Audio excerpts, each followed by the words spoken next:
नमस्कार दोस्तों। जैसा कि हम पिछले क्लास में देख रहे थे आर्यों के आगमन से संबंधित सिद्धांत और उसका हमने देखा कि उसमें क्या-क्या महिलाओं की स्थिति क्या था ना था उसके समाज हमने देखा, ठीक है। तो आर्यों के आगमन से संबंधित सिद्धांत में हमने क्या-क्या देख लिया था, थोड़ा उसको एक बार देखते हैं स्पीड में, ठीक है। तो आर्यों के आगमन, इसमें हम केवल उसको बताएंगे जिसको माना जाता है, ठीक है।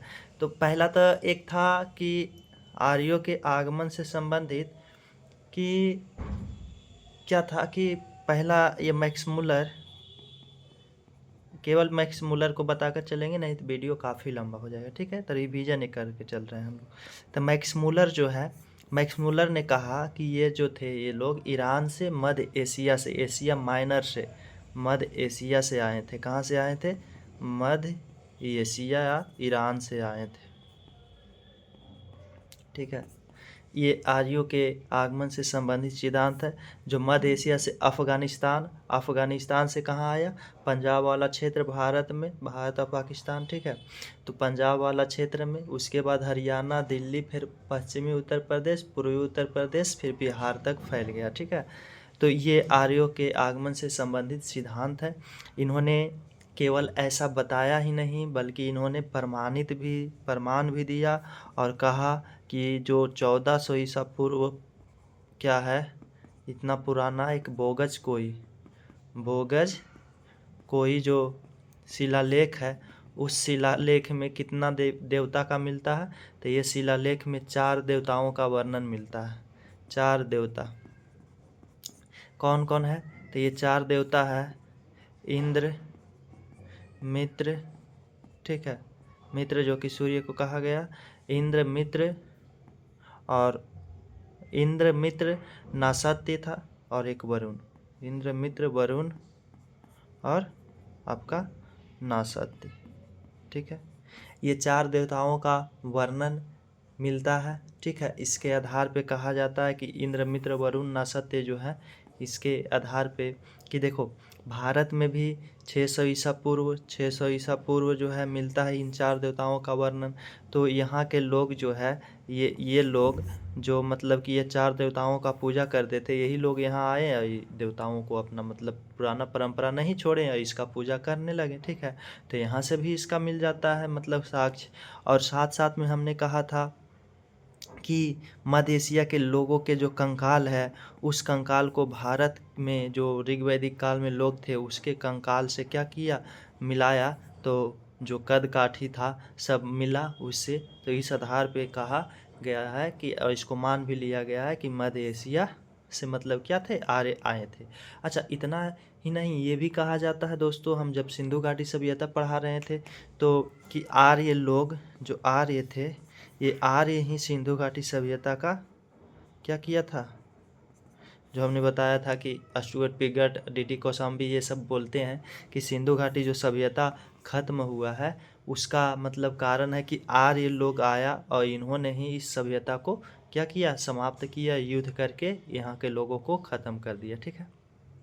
और एक नई सभ्यता जो कि काफ़ी पढ़े लिखे लोगों का सभ्यता था, वैदिक सभ्यता का आरंभ किया।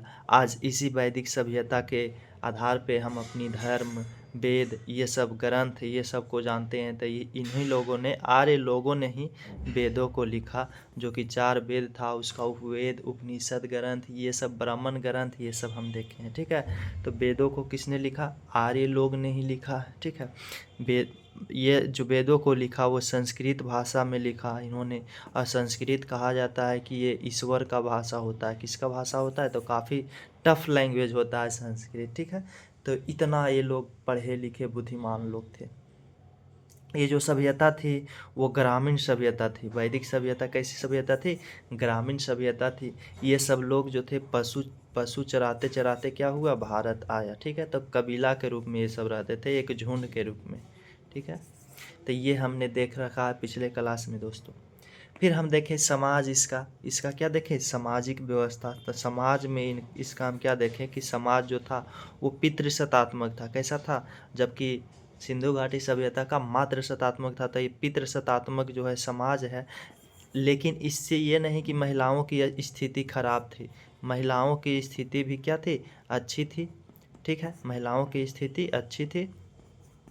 साथ में हमने देखा कि महिलाओं को कुछ अधिकार मिला था, मतलब कि बहुत सारा अधिकार था। शिक्षा लेने का अधिकार, उपनयन संस्कार जो कि मतलब बाल को मुंडन कर कर, मतलब माथे को क्या करना, मुंडन करना, और उसको गुरु के समीप जाकर शिक्षा लेने का जो संस्कार था वो था, उपनयन संस्कार था। और इसमें हमने देखा विनियोग प्रथा, जिस पर काफ़ी हम डिस्कस किए थे कि विनियोग प्रथा क्या होता है, कि संतान की प्राप्ति हेतु जो है किसी अन्य पुरुष के साथ संबंध बनाना, ये विनियोग प्रथा था। ठीक है, तो ये सब हमने देखा। शिक्षा के अधिकार था, महिलाओं को सभा और बिदअत हम आगे देखेंगे। ठीक है, आज की क्लास में सभा और बिदअत में भाग लेने का अधिकार था। ये सब अधिकार महिलाओं के मिल रखा था। ठीक है, महिलाओं को मतलब अच्छा समाज में जो था कुरीतियाँ, ये नहीं था कि दहेज लिया जाता था, नहीं, दहेज नहीं लिया जाता था। हाँ, दहेज के जगह दहेज नहीं लिया जाता, लेकिन उपहार के रूप में दिया, अगर देना है कुछ तो दे सकता था, लेकिन दहेज का उल्लेख नहीं मिलता है। ठीक है, उपहार अगर शादी में देना है तो दे सकता, ऐसा था, वो भी ज़बरदस्ती कुछ वैसा नहीं था। फिर हमने देखा बाल विवाह जैसी कुरीतियाँ नहीं था, और पर्दा प्रथा नहीं था दोस्तों, पर्दा प्रथा नहीं था। ठीक है, अच्छा विधवा विवाह मतलब प्रचलन में थी कि विधवा विवाह कर सकती है फिर से। ठीक है, तो ऐसी हमने इसका समाज देखा कि जो कि काफ़ी क्या थी, शानदार समाज थी। ठीक है, तो ये हमने देखा इसका समाज दोस्तों आज की। अच्छा, इसमें और हमने देखा कि वर्ण व्यवस्था हमने देखा कि वर्ण व्यवस्था का मतलब कि मिलता है ये कहाँ से, तो ऋग्वेद के किस्से में मिलता है, ऋग्वेद के 10वें मंडल में मिलता है, 10वें मंडल के पुरुष सूक्त में मिलता है। कौन सा सूक्त में, तो पुरुष सूक्त में मिलता है दोस्तों, पुरुष सूक्त। ठीक है, पुरुष श्लोक में मिलता है क्या, वर्ण व्यवस्था। इसी में ऋग्वेद के 10वें मंडल के पुरुष सूक्त में ही वर्णों के उद्भव के बारे में बताया गया है कि वर्ण का उद्भव कहाँ से हुआ है। तो इसमें बताया गया कि ब्रह्मा के शरीर से, कहाँ से, ब्रह्मा के शरीर से हुआ है। और ब्रह्मा के जो विशाल मतलब ब्रह्मा के शरीर था, उस शरीर से वर्ण का उद्भव हुआ, जिसमें इनके मुँह से हमने क्या बताया कि ब्राह्मण निकला। और इनके भुजाओं से किस वर्ण का उदय हुआ, तो भुजा से दोस्तों क्षत्रिय वर्ग जो कि ब्राह्मण वर्ग का क्या काम था, तो धर्म और संस्कृति को रक्षा करना, उसको देखना। क्षत्रिय वर्ग प्रशासन करते थे। ठीक है, प्रशासन करते थे कौन, और युद्ध लड़ते थे क्षत्रिय वर्ग। और इनके जांघों से क्या हुआ था, तो जांघों से शूद्र वैश्य जो कि व्यापारी वर्ग था। और पैरों से शूद्र, पैरों से क्या दोस्तों, शूद्र जो कि क्या था, ये मजदूर था, ये मतलब कि सेवक वर्ग था, मजदूर वर्ग था।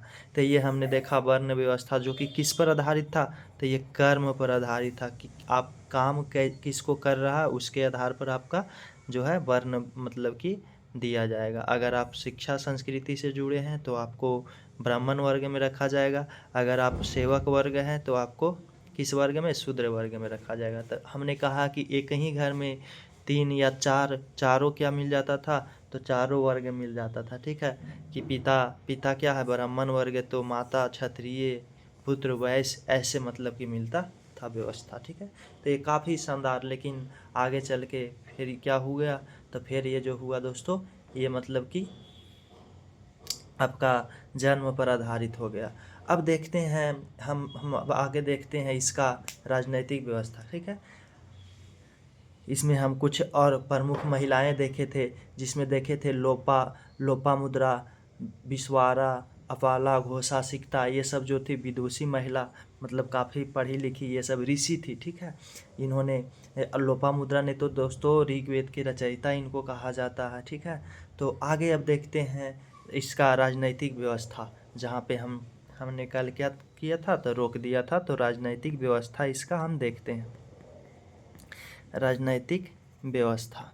तो इसका राजनैतिक व्यवस्था हम काफ़ी ज़बरदस्त तरीक़ा से देखने वाले हैं। तो आइए, आप लोग को स्वागत है आज की क्लास में। तो दोस्तों, राजनैतिक व्यवस्था कैसा था ये हम देखते हैं। तो इसका जो राजनैतिक व्यवस्था था आर्यों का, किस काल में? तो ऋग वैदिक काल हम अभी देख रहे हैं, ये आप जरूर ध्यान रखना, ऋग वैदिक काल। ठीक है, ऋग वैदिक काल मतलब कितना से कितना समय तक? 1500 से 1500 ईसा पूर्व से 1000 ईसा पूर्व के बीच में जो ये सब काम हुआ। ठीक है, तो इस समय को हम देख रहे हैं। तो आर्यों का जो देश था राजनीतिक व्यवस्था में, इसके देश को जानना होगा। तो आर्यों का देश को राष्ट्र कहा जाता था। क्या कहा जाता था? तो सर्वप्रथम राष्ट्र की जो शब्द लिया गया है वो इसी आर्य से लिया गया है। ठीक है, तो आर्यों का जो देश था उसको राष्ट्र कहा जाता। और राष्ट्र का परिभाषित वही ऋग्वेद के 10वां मंडल, ऋग्वेद के 10वां मंडल में किया गया। तो 10वां मंडल में दोस्तों और क्या मिलता है? तो वर्ण विभाजन इसी 10वां मंडल में मिलता है, और राष्ट्र की परिभाषा भी मिलता है 10वां मंडल में। ठीक है, तो राष्ट्र का प्रयोग किया गया था इसके देश के लिए। ठीक है, तो आज हम जो राष्ट्र प्रयोग करते हैं वो कहाँ से लिया गया है? तो इसी 10वां मंडल से लिया गया। राष्ट्र का विभाजन, राष्ट्र का जो विभाजन था, ये राष्ट्र मतलब इसके देश का विभाजन, राष्ट्र का विभाजन 5 इकाइयों में किया गया था। कितनी इकाइयों में किया गया था? तो 5 इकाइयों में किया गया था। 5 इकाई क्या क्या था वो हम देखते हैं। आज जैसे हमारा भारत है तो वो भी एक राष्ट्र है। ठीक है, तो उसका विभाजन कैसे किया गया है? तो पहले तो देखो दोस्तों, भारत है, फिर इससे क्या बना? राज्य बना, केंद्र शासित प्रदेश बना दोस्तों, राज्य केंद्र शासित प्रदेश। फिर इससे जो है आपका क्या बना? आपका राज्य में फिर क्या है? तो राज्य में आपका जिला है दोस्तों, जिला है। फिर उसमें क्या है? तो फिर उस जिले में क्या है? तो उसमें आपका अनुमंडल है दोस्तों। आपका क्या है? आपका ब्लॉक है। क्या है? ब्लॉक है। ब्लॉक के बाद क्या है? तो ब्लॉक के बाद आपका जो है ये पंचायत है। ठीक है, पंचायत है। तो ये सारा, फिर पंचायत भी कैसे बना है? तो ग्राम से मिलकर बना है। ग्राम है, पंचायत है, ब्लॉक, पंचायत से मिलकर ब्लॉक बना, ब्लॉक से कई सारा पंचायत तो ब्लॉक बन जाता है। ठीक है, तो इसके बाद जो है, इसके बाद जिला बन जाता है, जिला से राज्य। ठीक है, तो इस प्रकार से वर्तमान में व्यवस्था है। लेकिन यहाँ पे कैसा व्यवस्था था? तो यहाँ पे 5 इकाइयों में बटा हुआ था। कितने इकाइयों में बटा हुआ था? तो 5 इकाइयों में। आर्यों का जो राष्ट्र था वो 5 इकाइयों में बटा हुआ था। वो 5 इकाई क्या क्या है सो हम जानते हैं। तो पहला तो राष्ट्र था, राष्ट्र जिसको देश। ठीक है, राष्ट्र था। जन था, जन। और विष, क्या? विष। और आपका ग्राम, ग्राम। और कुल, क्या? कुल। तो कुल जो था सबसे छोटी इकाई थी और सबसे महत्वपूर्ण इकाई थी। यही कुल जो है, जो आज मतलब ये कुल क्या था? कुल मतलब परिवार। कुल या इसी को क्या कह सकते हैं हम? परिवार कह सकते हैं। कुल बोला जाता है ना, इस कुल से है मतलब इस परिवार से। तो कुल के जो मुखिया होता था उसको कुल्लप कहा जाता था। क्या कहा जाता था? कुल्लप या कुलपति कहा जाता था। कुल्लप या कुलपति। कुल से मिलकर कई सारा, कुल मतलब कई सारा परिवार मिलकर, कई सारा घर मिलकर ग्राम बनता था। क्या बनता था? ग्राम बनता था। तो उस ग्राम, तो सबसे छोटी इकाई क्या हुआ? कुल हुआ। कुल से मिला ग्राम, ग्राम कई सारा ग्राम मिला तो विश्व बना, विश्व बना, विश्व मिला तो जन, जन से राजन। ठीक, सॉरी, जन, राष्ट्र। तो ग्राम का जो मुखिया होता था, मतलब मुखिया मतलब क्या? प्रधान। तो ग्रामणी, ग्रामणी उसको कहा जाता था। क्या कहा जाता था? ग्रामणी कहा जाता था। जो कुल का मुखिया होता था कुल्लप, कुल्लप ये कौन होते थे? पिता, पिताजी, घर के पिताजी होते थे वो कुल्लप होते थे या कुलपति होते थे। ठीक है, क्योंकि पैतृसत्तात्मक समाज था, अगर मातृ रहता तो माता रहती। ठीक है, तो ये ग्रामणी, ग्राम के मुखिया। विष, और कई सारा ग्राम मिल जाता था तो विष बनता था। क्या बनता था? विष। तो विषपति इसका जो मुखिया होता था उसको क्या कहा जाता था? तो विषपति कहा जाता था। ठीक है, ग्राम के मुखिया को क्या कहा जाता था? तो ग्रामणी। और विष के मुखिया को विषपति कहा जाता था उस समय। जन के मुखिया को जनपति कहा जाता था। क्या कहा जाता था? तो कई सारा विष मिल जाता था तो जन बनता था, और जन के मुखिया को जनपति। और राष्ट्र के जो मुखिया, कई सारा जन मिलेगा तो जन मिल के क्या बनता है, तो राष्ट्र बनता था। तो राष्ट्र के मुखिया को कहा जाता था राजन। क्या कहा जाता था, तो राजन शब्द आप सुने होंगे सीरियल रामायण वगैरह ये सब में, ठीक है। तो राजन मतलब राजा, क्या, राजा। तो ये राजा होते थे जो राष्ट्र के प्रधान होते थे, राष्ट्र के मुखिया होते थे। तो ये हमने वर्तमान से तुलना किया है उस भारत को जो ऋग वैदिक काल में था। आज भी विभाजन किया गया है कई इकाइयों में भारत का। तो आज के हमने देखा राज्य है, क्या है, केंद्र शासित प्रदेश आज में है, जिला है, जिला के बाद ब्लॉक है, ब्लॉक के बाद ग्राम है, पंचायत है, पंचायत कई सारे गांवों से मिलकर बना होता है, ठीक है। हर एक पंचायत में जो है एक क्या होता है, ब्लॉक होता है। तो ये सब हमने देखा। ग्राम होता है, सबसे छोटी इकाई आज क्या है, ग्राम है। उसके बाद क्या है, पंचायत है। ये है दोस्तों। तो ग्राम का मुखिया कौन होता है, ये सब देखो। फिर आपका ये ग्राम का मुखिया कौन होता है, आप जानते हो कि कौन होता है। तो ग्राम का मुखिया कौन होता है, वार्ड सदस्य जो आपका होता है। फिर इसके बाद हम देखें कि पंचायत, पंचायत का मुखिया कौन होता है, मुखिया जी होते हैं, ठीक है। तो ये सब देख रहे हैं। इसके बाद दोस्तों अब आगे देखेंगे। पहला हमने क्या देखा, राजनीतिक व्यवस्था में, राजनीतिक व्यवस्था जो आर्यों का ऋग वैदिक काल में था, कि आर्य का जो देश कहलाता था वो राष्ट्र कहलाता था। ये कहाँ से राष्ट्र मिलता है, ऋग वैदिक काल के 10वां मंडल से। और राष्ट्र का जो विभाजन किया गया था वो 5 इकाइयों में किया गया था। कितनी इकाइयों में, 5 इकाइयों में। राष्ट्र, जन, विष, ग्राम और कुल। कुल से बना ग्राम, ग्राम से विष, कई सारा ग्राम मिला तो विष, विष से जन, जन कई सारा मिल गया तो राष्ट्र, ठीक है। तो कुल के जो प्रधान होते थे, मुखिया होते थे, कुल्लप जो पिताजी, कौन होते थे, पिताजी होते थे। और ग्राम के ग्रामणी, और विष के विषपति, जन का जनपति, राष्ट्र का राजन, ठीक है। तो ये इकाइयों में हमने देख लिया दोस्तों। तो इसका राजनीतिक व्यवस्था कबीला पर आधारित था। किस पर आधारित था, कबीला पर आधारित था, ठीक है। इसमें राजतंत्र विकसित नहीं था, राजतंत्र विकसित नहीं था। जिस तरह से बाद उत्तर वैदिक काल में, फिर उत्तर वैदिक के काल के बाद मगध साम्राज्य में विकसित हुआ, तो यहाँ पे विकसित नहीं था। विकसित रहता तो फिर राष्ट्र जो मतलब कि ये आपका था वो अनुवांशिक होता राजा का पद, लेकिन यहाँ पे राजा का पद अनुवांशिक नहीं था, ठीक है। आगे हम देखते हैं इसका राजनीतिक व्यवस्था। राजनीतिक व्यवस्था किस काल में, ऋग वैदिक काल में, ऋग वैदिक काल में। तो हमने क्या क्या देख लिया कि यहाँ जो देश था उसको क्या कहा जाता था, तो ऋग वैदिक काल में देश को, आर्यों के देश को राष्ट्र कहा जाता था, जिसका 5 इकाइयों में विभाजन था। कितना इकाई में था, 5 इकाई में था, ठीक है। क्या क्या था, राष्ट्र, जन, विष, ग्राम और कुल। तो आप नीचे से याद रख सकते हो कि कुल से ग्राम, ग्राम से विष, विष से जन, जन से आपका राष्ट्र। फिर हमने बताया कि राजनीतिक व्यवस्था आधारित नहीं थी। राजनीतिक व्यवस्था जो थी वो मतलब कि कबीला पर आधारित थी। किस पर आधारित थी, ये राजनीतिक व्यवस्था, कबीला मतलब झुंड होता है, ग्रुप होता है, ठीक है। तो राजनीतिक व्यवस्था कबीला, ये सब आए थे पशु को मतलब कि चराते चराते दोस्तों, तो एक झुंड में आया था, तो उसी में से किसी को क्या चुन लेता था, प्रधान चुन लेता था। तो कबीला पर आधारित थी, कबीला पर आधारित। तो राजनीतिक व्यवस्था किस पर आधारित थी, कबीला पर आधारित थी। साथ साथ में हमने बताया कि राजतंत्र जो था, राजतंत्र ये विकसित नहीं था पूरी तरह से, ये क्या नहीं था, तो ये विकसित नहीं था। ऋग वैदिक काल में राजतंत्र जो था वो विकसित नहीं थी। राजतंत्र क्या नहीं थी, विकसित नहीं थी, ठीक। तो राजतंत्र विकसित नहीं थी। अगर राजतंत्र विकसित नहीं थी तो क्या राजा का पद अनुवांशिक था, तो नहीं, राजा का पद जो था वो अनुवांशिक नहीं था।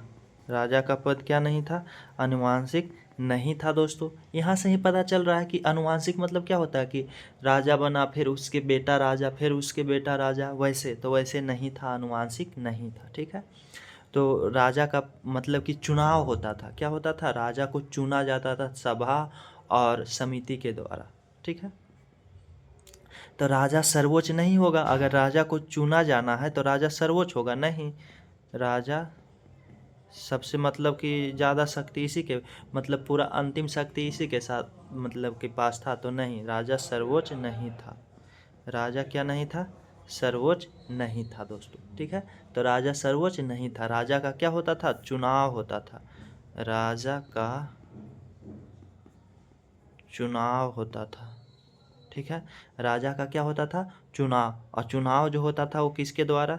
तो एक सभा था और समिति, 4 परिषद था, सभा, समिति, विदत, गण, ठीक है। हम सबको देखेंगे।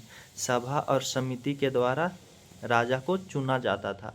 तो सभा और समिति, ये सभा क्या होता है? तो सभा जैसे आज हमारे पास क्या है? लोकसभा राज्यसभा है ना, लोकसभा और राज्यसभा, ठीक है। राज्यसभा है तो लोकसभा क्या है और राज्यसभा क्या है? राज्यसभा को कहा जाता है कि ये ज्ञानियों का सदन है। ज्ञानियों का सदन या वृद्ध का सदन, मतलब वृद्ध का 30 साल से प्लस आपका है तभी आप राज्यसभा के सदस्य बन सकते हो। तो ज्ञानियों और वृद्धों का सदन, वृद्धों मतलब बूढ़ों का सदन 30 साल के बाद, ठीक है। तो ज्ञानियों और वृद्धों का सदन कहा जाता है राज्यसभा का, ठीक है। राज्यसभा को उच्च सदन भी कहा जाता है। क्या कहा जाता है? उच्च सदन कहा जाता है। इसी प्रकार से लोकसभा जो है, लोकसभा को मतलब कि ये जो है बेवकूफ़ों का सदन कहा जाता है मजाक में, ठीक है ना। इसमें 25 साल अगर एज आपका है तो आप इसका सदस्य बन सकते हो, ठीक है। तो ज्ञानियों का सदन किसको कहा? ये निम्न सदन हो जाता है लोकसभा। ठीक उसी प्रकार से सभा जो था वो सभा को ज्ञानियों का सदन, ज्ञानियों और वृद्धों का सदन, किसका सदन? वृद्धों का सदन, वृद्धों का सदन कहा जाता था। इसका जो अध्यक्ष होता था वो उसको कहा जाता था दोस्तों सभापति। क्या? सभापति। क्या कहा जाता था? सभापति कहा जाता था। किसके अध्यक्ष को?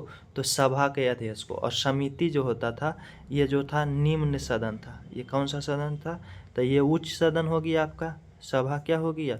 उच्च सदन, उच्च सदन।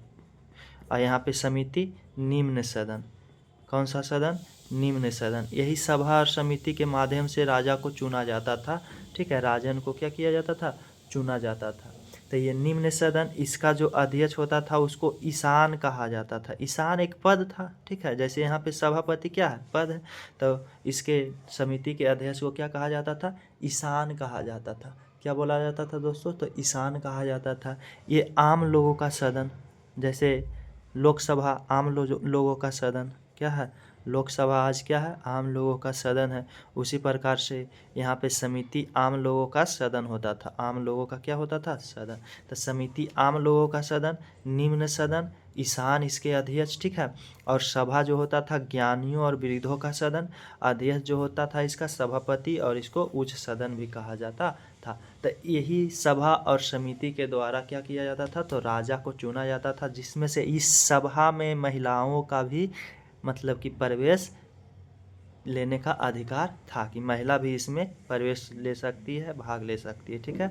तो आप समझो कि महिलाओं की स्थिति कितनी ज़बरदस्त थी कि ज्ञानियों और वृद्धों के सदन में, उच्च सदन में इसको मतलब कि भाग लेने का अधिकार था। तो महिलाओं की स्थिति क्या थी? अच्छी थी। राजा को चुनने में इसका भी योगदान था।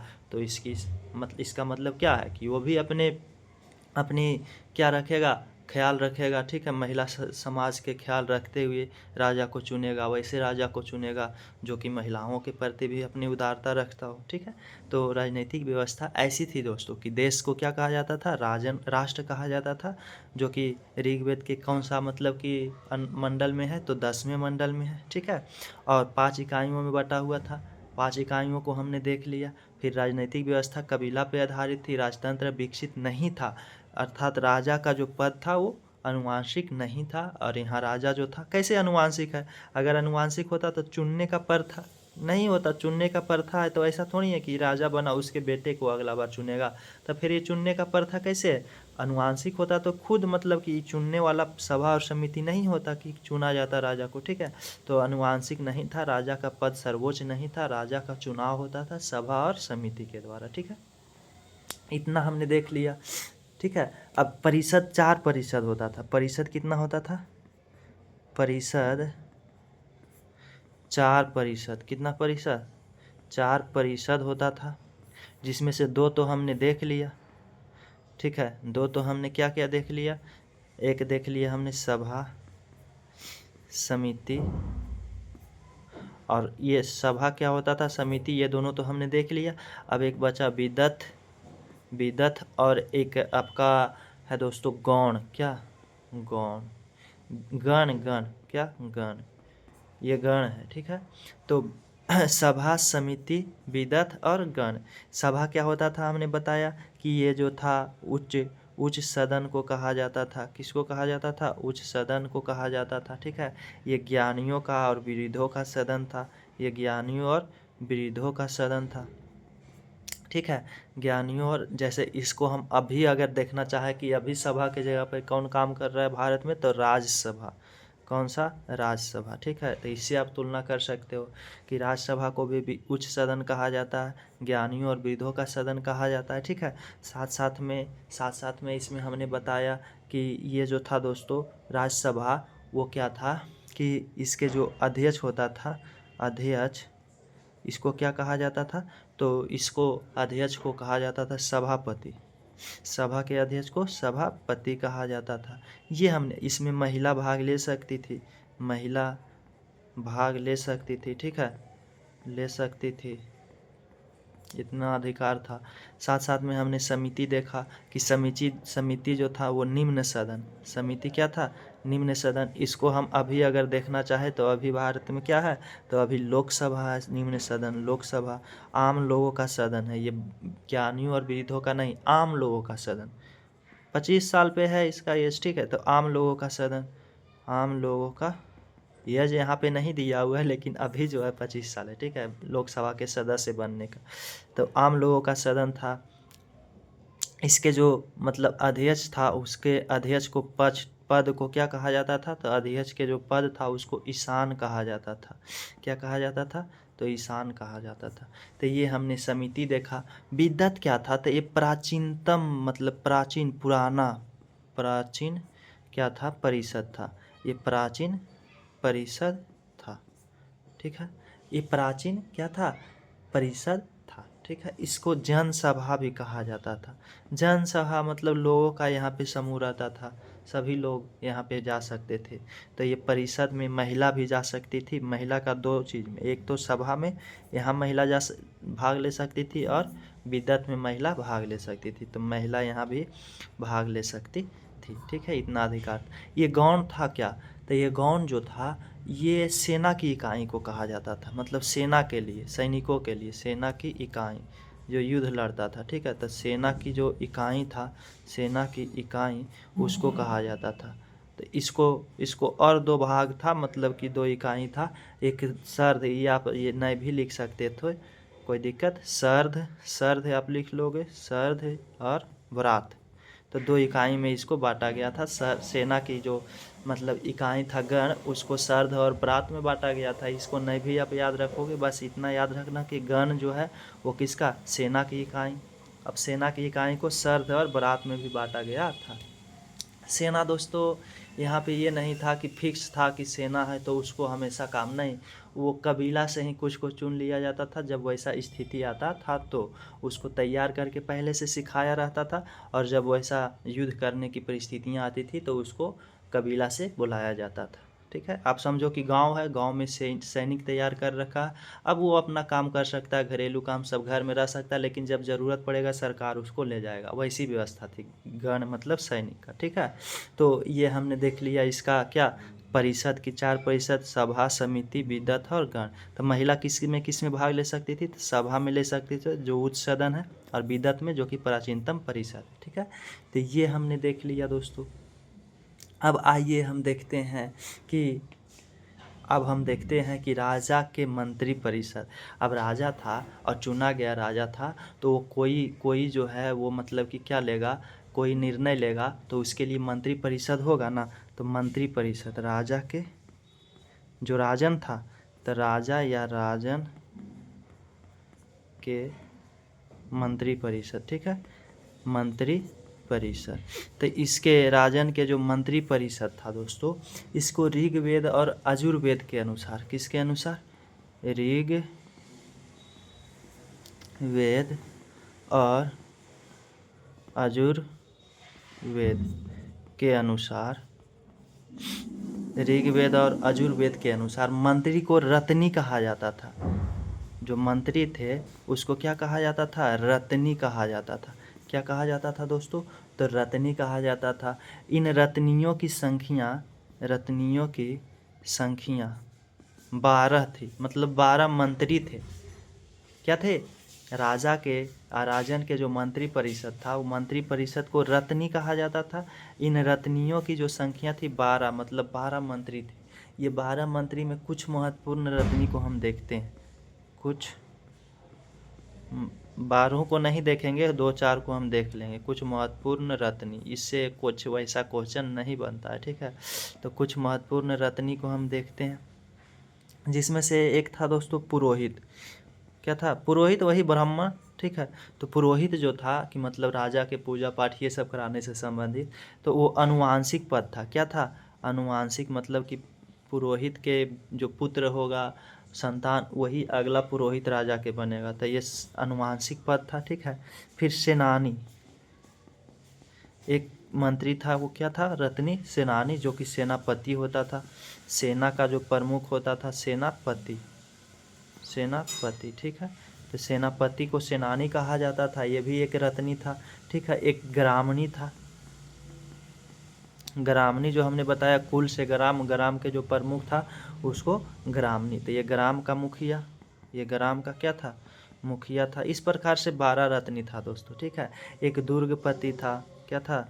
दुर्गपति, ये दुर्गों का देखभाल करता था। दुर्ग मतलब वही जो उसका कबीला था, उसका मतलब मुखिया होता था।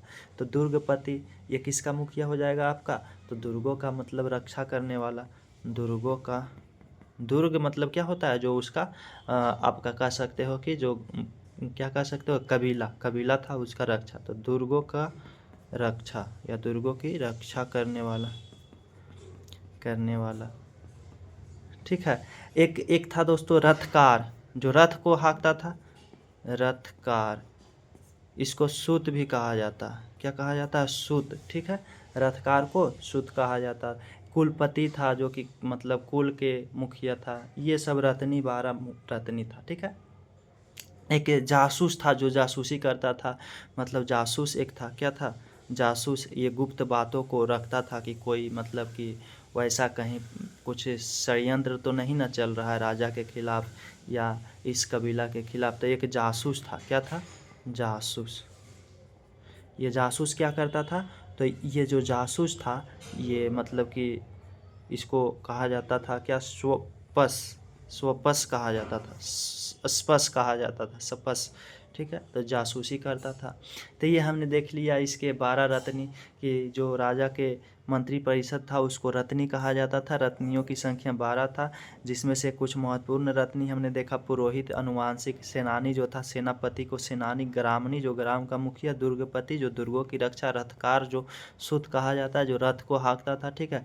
और एक सोपस जो था वो जासूसी करता था। ये हमने देख लिया दोस्तों इसके।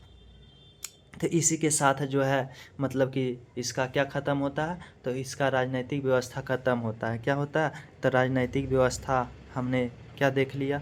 तो राजनीतिक व्यवस्था में हमने देखा कि इसका जो देश था उसको 5 भागों में, देश को राष्ट्र कहा जाता था। ये किससे मिलता है? तो ऋग्वेद के 10वें मंडल से मिलता है। इसको 5 भागों में बांटा गया था। 5 भागों में क्या किया गया था? तो 5 भागों में देश को बांटा गया था, जिसमें हमने देखा कि एक तो आपका सबसे लास्ट में आपका क्या है? कुल है। कुल से बना ग्राम, ग्राम से विश्व से आपका क्या? जन से ही बना राष्ट्र, ठीक है। तो इसके राष्ट्र के राजन होता था, ठीक है, जिसको राजा, जन के जनपति, विश्व का विश्वपति, ग्राम का ग्रामणी और कुल का कुल्लप जो पिता होते थे, ठीक है। तो ये हमने देख लिया। फिर इसके बाद हमने देखा कि जो ये था ये आपका राजनीतिक व्यवस्था में ये जो क्या कहता है, राजतंत्र विकसित रूप से नहीं था, ठीक है। राजतंत्र जो था वो विकसित नहीं था, मतलब राजा जो था वो राजतंत्र विकसित नहीं था। राजा का अनुवांशिक पद नहीं था, ठीक है। अनुवांशिक नहीं था, बल्कि राजा का चुनाव होता था। क्या होता था? चुनाव होता था। चुनाव किसके द्वारा? तो सभा और समिति के द्वारा होता था। सभा और समिति के द्वारा हमने देख लिया। इस सभा में जो थी महिलाओं भी भाग ले सकती थी, ठीक है। सभा को उच्च सदन, सभापति इसके अध्यक्ष को कहा जाता था, उच्च सदन ज्ञानियों का सदन, ठीक है, ये था। और ये जो समिति थी, समिति के जो अध्यक्ष था उसको ईशान कहा जाता था, ये निम्न सदन है, ठीक है। ये आम लोगों का सदन था समिति। इसमें महिला को भाग लेने की वैसी चर्चा नहीं की गई, लेकिन सभा और विद्वत में ले सकती। दो और ये मतलब कि दो और जो था क्या था? समिति था, जिसको एक विद्वत और एक गण। तो गण जो था ये गण जो है क्या है? तो सेना की इकाई, सेना की इकाई। और विद्वत जो है ये प्राचीन क्या थी? प्राचीन समिति थी, जिसमें महिला भी भाग ले सकती थी, ठीक है। तो इसमें ये मतलब कि जनपद था, जन लोग सब भाग ले सकता था। तो ये हमने देख लिया इसका राजनीतिक व्यवस्था। इसके जो रत्नी था, रत्नी मतलब इसके मंत्री परिषद को रत्नी कहा जाता है, जिसमें 12 रत्नी था। 12 में से हमने कुछ प्रमुख को देख लिया, ठीक है। तो ये हो गया राजनीतिक व्यवस्था। अब देखते हैं इसका अर्थव्यवस्था दोस्तों। क्या देखते हैं? तो आर्यों का या ऋग वैदिक काल में आर्यों का अर्थव्यवस्था ऋग वैदिक काल में कौन सा काल में? ऋग वैदिक काल में आर्यों का अर्थव्यवस्था।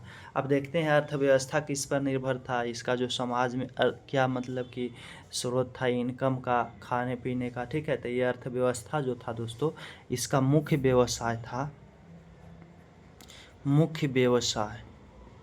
तो मुख्य व्यवसाय तो आप जानते हो कि सिंधु घाटी सभ्यता का क्या था? कृषि था। और इसका जो था पशुपालन, क्या था? तो इसका पशुपालन मुख्य व्यवसाय था। इसका मुख्य व्यवसाय क्या था? पशुपालन था। द्वितीयक व्यवसाय जो इसका था, द्वितीयक मतलब दूसरा व्यवसाय इसका दूसरा व्यवसाय था कृषि। पशुपालन नहीं रहेगा, पशु चराते चराते ही तो ये आया था, ठीक है। तो पशुपालन इसका आर्यों का मुख्य व्यवसाय था। और द्वितीयक व्यवसाय कृषि था। इसका जो प्रिय पशु था, क्या? प्रिय पशु। तो प्रिय पशु जो थी वो गाय थी, क्या? गाय जो थी दोस्तों प्रिय पशु थी। मतलब सबसे प्रिय पशु कौन हो गया? गाय को पूजा लोग करते थे। क्या करते थे? गाय का पूजा भी करते थे ये लोग। इतनी मतलब कि ये सभ्यता था कि गाय को ही ये भगवान या बहुत प्रिय मान लिया था। गाय जो था यहाँ संपन्नता का आधार था। संपन्नता मतलब आप कितने संपन्न हो, तो संपन्नता का आधार। आप कितने अमीर हो, ये कितने गाय रखे हो, इस पर आधारित था, ठीक है।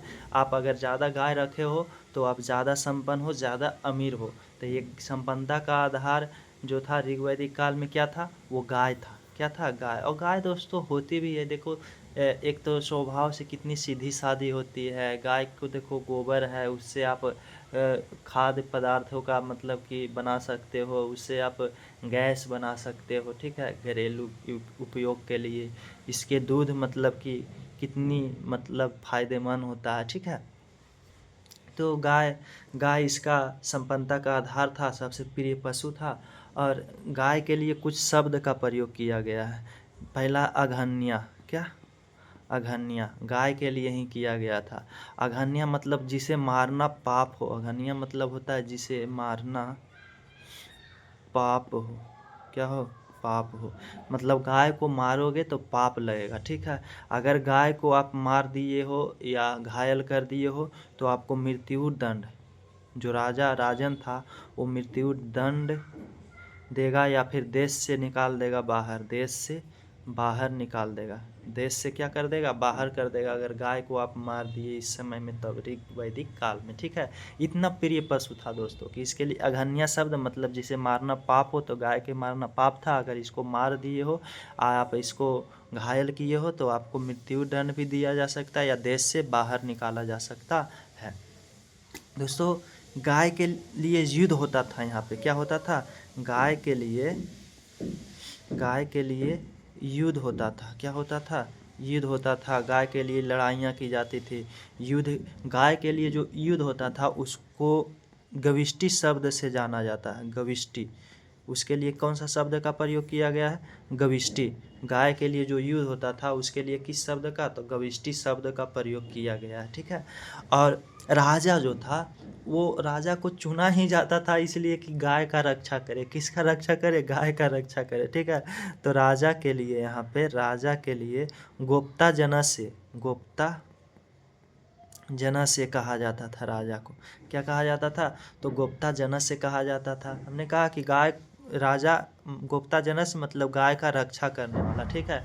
तो गाय के लिए युद्ध करता था। युद्ध के लिए गविष्टि शब्द, गाय के लिए युद्ध को क्या कौन सा शब्द? तो गविष्टि शब्द। और राजा को गोप्ता जनस्य, क्या? गोप्ता जनस्य, गुप्ता जनस्य कहा जाता था, मतलब गाय की रक्षा करने वाला, गाय का रक्षा करने वाला, ठीक है। तो ये आप समझ गए हो इतना। तो इसका जो था अर्थव्यवस्था, इसमें मुख्य व्यवसाय क्या था? पशुपालन, द्वितीय कृषि था। द्वितीय क्या था? कृषि था दोस्तों। ये लोग चूँकि लोहा से परिचित थे तो लोहा का सर्वाधिक प्रयोग किया। इस सभ्यता को लौह युगीन सभ्यता कहा जाता। क्या? लौह युगीन सभ्यता। और सिंधु सभ्यता को कांस्य युगीन सभ्यता, क्योंकि वहाँ पे कांसा का प्रयोग किया जाता था, ठीक है। जिसमें हमने बताया था कि तांबा का 85% और टीन को 15% मिला करके कांसा बनाया जाता था। तो यहाँ लौह युगीन सभ्यता था। लोहा के मतलब हल से, ये हल में वो जो लगा रहता उसको लगाकर हल जुताई करता था, जिससे कृषि भी इसका ज़बरदस्त होता था, ठीक है।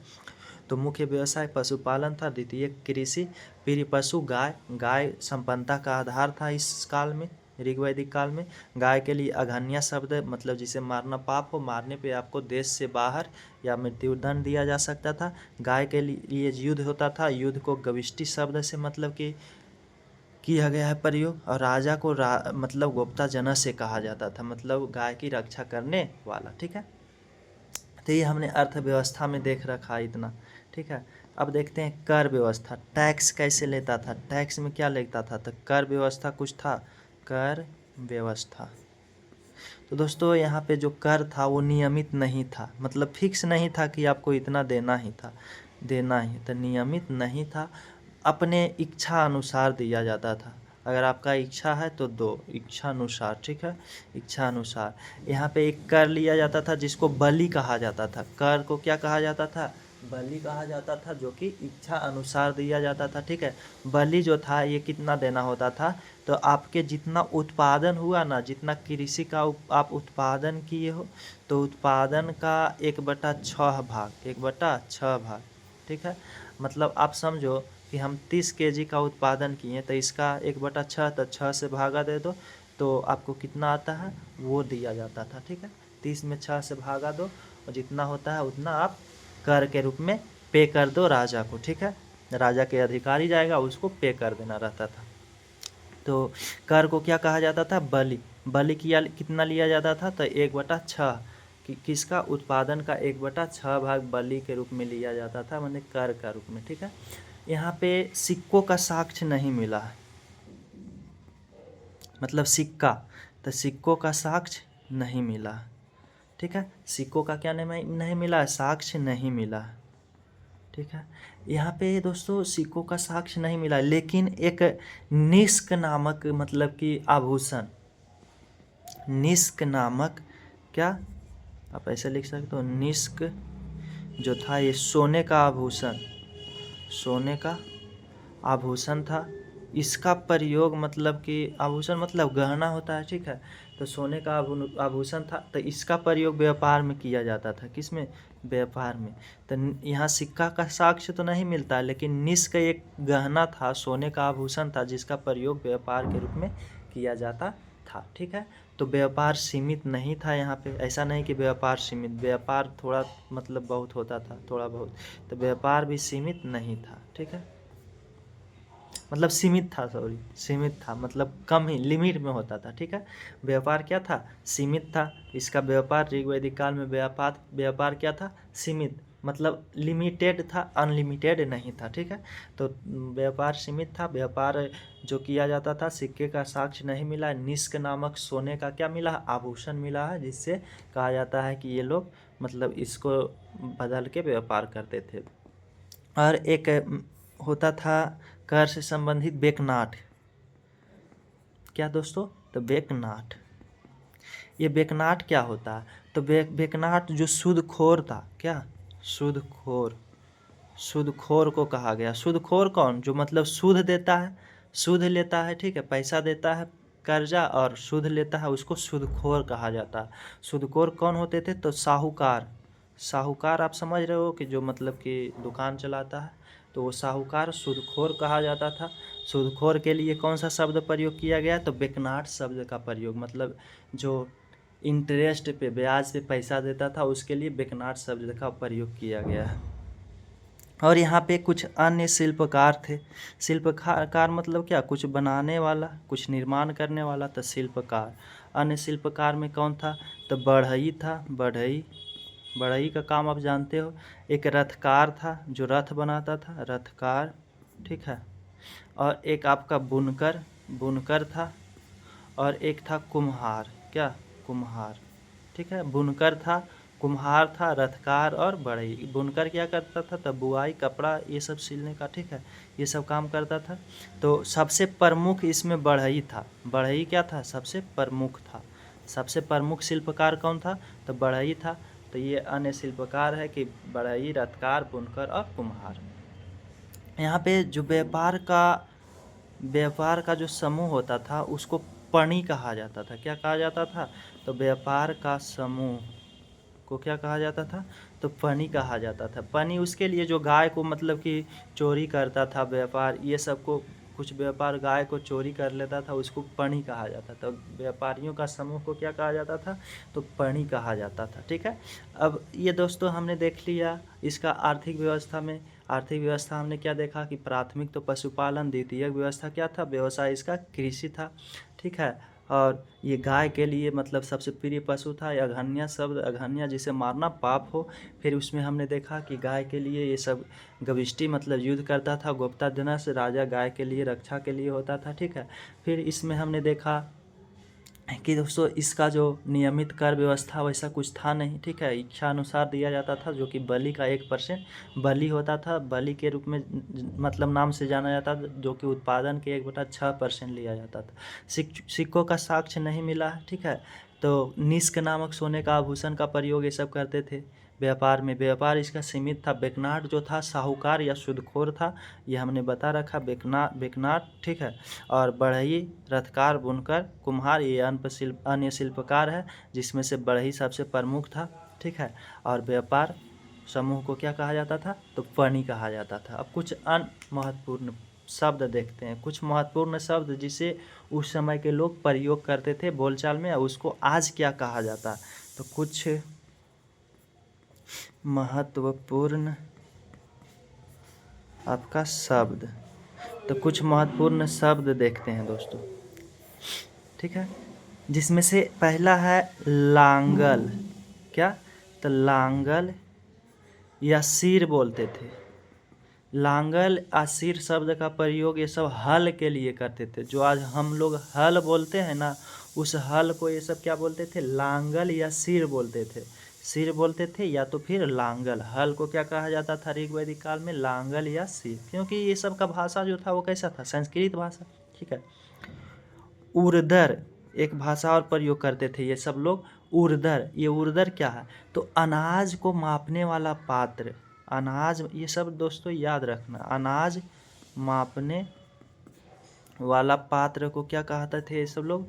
तो उर्दर कहते थे। तो अनाज मापने वाला पात्र को उर्दर। और लांगल या सिर को हल, हल को लांगल या सिर, अनाज मापने वाला पात्र को उर्दर कहते थे, ठीक है।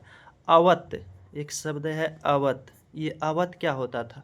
तो कुआं जिसको हम लोग बोलते हैं ना, कुआं या कूप, तो कुआं या कूप को ये सब अवत बोलते थे। क्या बोलते थे? अवत बोलते थे। एक शब्द और है जिसको ये सब सीता बोलते थे। सीता, सीता क्या होते हैं? तो हल से जो बनी नालियाँ होता है उसको सीता कहते थे। क्या? हल से बनी आपका नालियाँ, जो हल जुताई करते हैं, तो हल से जुताई करते हैं तो उसका जो नालियाँ बनता है इस प्रकार से, ठीक है, उसको क्या कहते थे? तो इसको ये सब सीता बोलते थे। क्या बोलते थे? सीता। हम लोग नालियाँ जो हल से बनता है, हल जुताई होता है तो उसको नालियाँ जो बनता है उसको क्या कहा जाता है? सीता कहते थे। ये सब लोग क्या कहते थे? सीता कहते थे दोस्तों, ठीक है।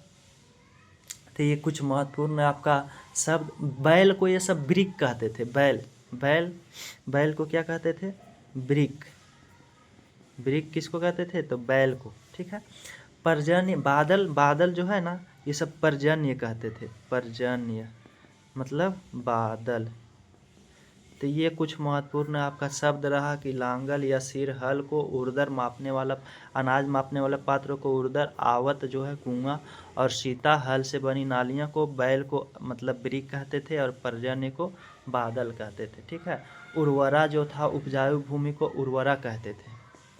ठीक है। कृषि जो करते थे ये सब लोग, कृषि, ये कृषि का साक्ष्य आपको कहाँ मिला? तो अच्छा, यहाँ पे जो भूमि था ना, वो भूमि, उस पर जो था निजी अधिकार नहीं था। क्या नहीं था? यहाँ पे जो भूमि था उस पर निजी अधिकार नहीं था।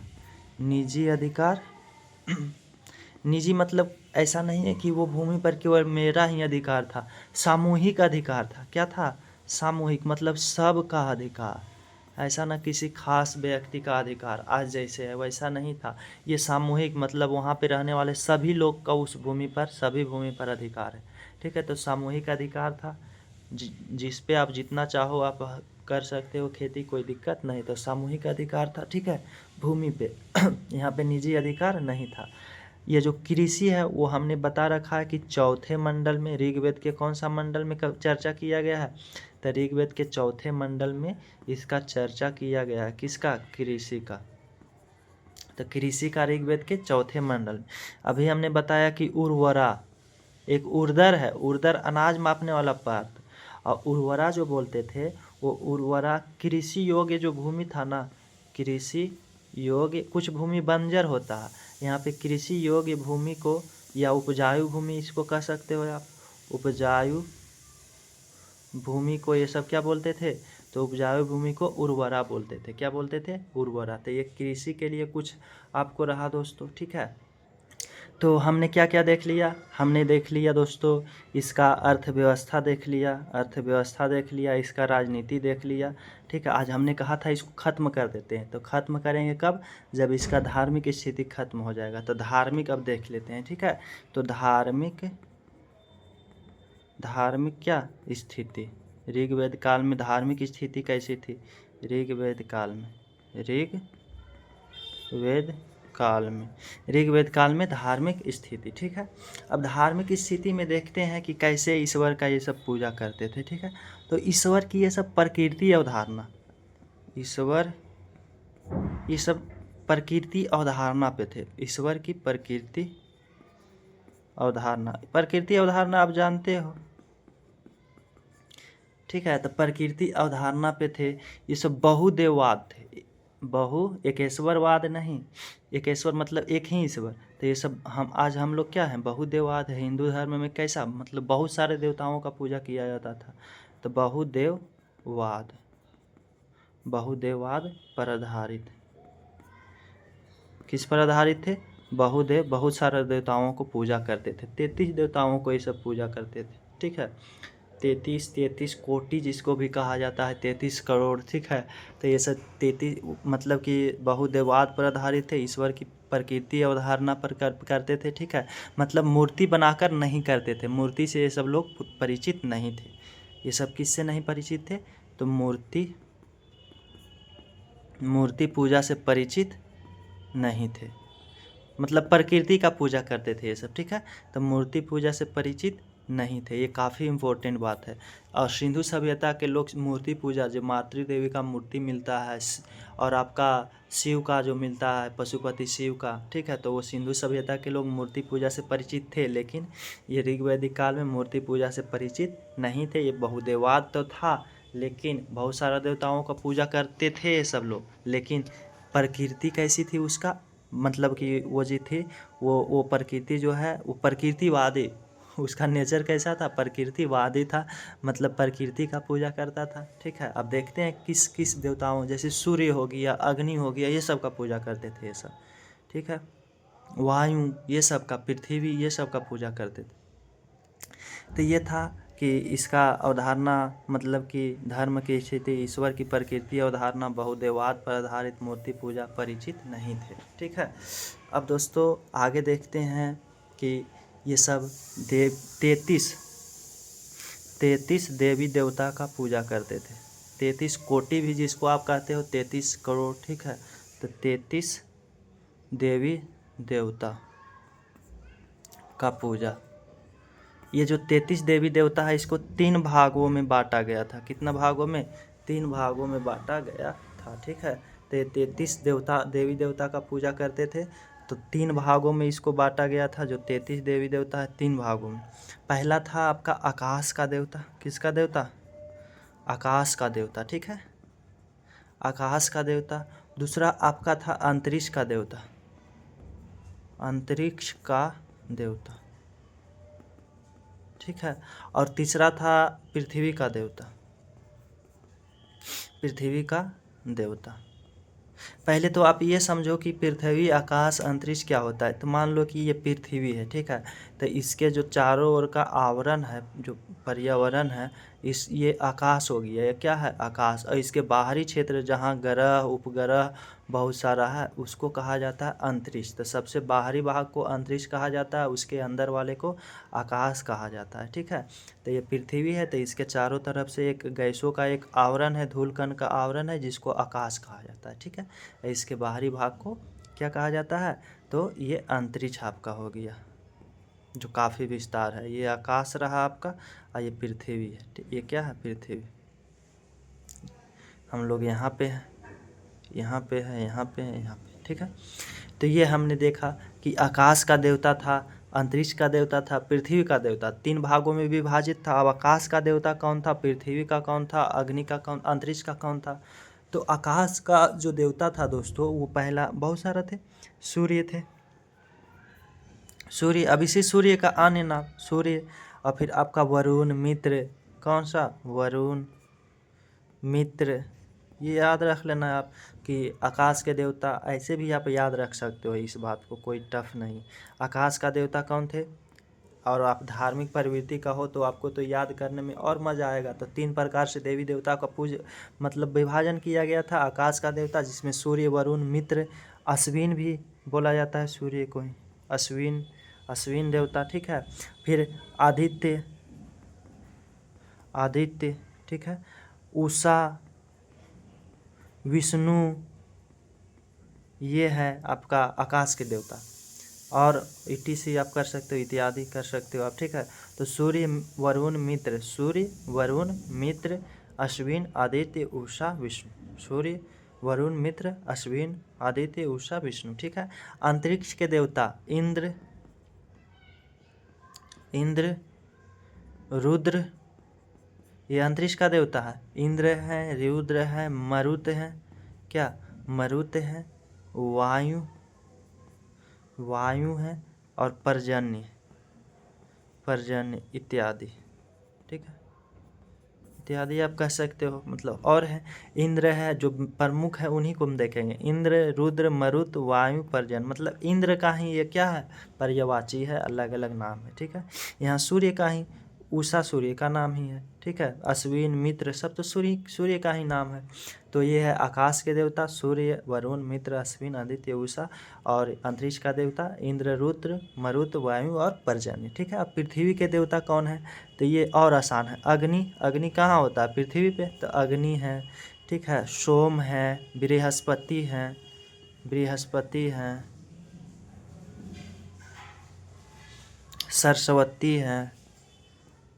सरस्वती। तो ये है पृथ्वी है, खुद पृथ्वी भी देवता। तो ये आपका पृथ्वी का देवता अग्नि, सोम, बृहस्पति।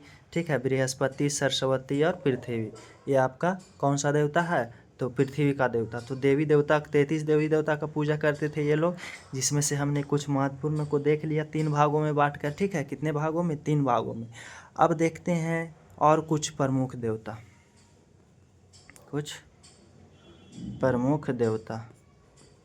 कुछ प्रमुख देवी देवता देखते हैं जो सबसे प्रमुख थे। इसमें से पहला है इंद्र। ठीक है, जिसमें इंद्र हमने कहा कि अंतरिक्ष का देवता है। ठीक है, कहाँ का देवता है? अंतरिक्ष का। इंद्र दोस्तों ऋग्वेद में इंद्र जो है ये सबसे शक्तिशाली देवता है। क्या है? सबसे शक्तिशाली देवता। सबसे क्या है? शक्तिशाली देवता। कौन? इंद्र। उस समय, ठीक है, इंद्र को ऋग्वेद में सबसे अधिक बार वर्णन किया गया है। ऋग्वेद में 250 बार, सॉरी हाँ 250 बार दोस्तों, 250 बार। कितना बार? या तो आप कह सकते हो इंद्र के लिए 250 सूक्त, 250 श्लोक का प्रयोग ऋग्वेद में किया गया। तो इंद्र का कितना बार मतलब कि वर्णन किया गया है ऋग्वेद में? तो 250 बार। ये सबसे शक्तिशाली देवता है। क्या है? सबसे शक्तिशाली देवता। इंद्र के लिए ऋग्वेद में पुरंदर शब्द का प्रयोग किया गया है। कौन सा शब्द? तो इंद्र के लिए ऋग्वेद में पुरंदर शब्द का प्रयोग किया गया है। 250 बार ऋग्वेद में इंद्र का वर्णन है। ये सबसे शक्तिशाली देवता है। ये जो इंद्र है युद्ध एवं वर्षा का देवता, युद्ध एवं वर्षा का देवता, वर्षा का क्या? देवता।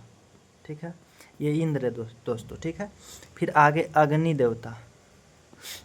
अग्नि देवता ये दूसरा शक्तिशाली देवता है। ये क्या है?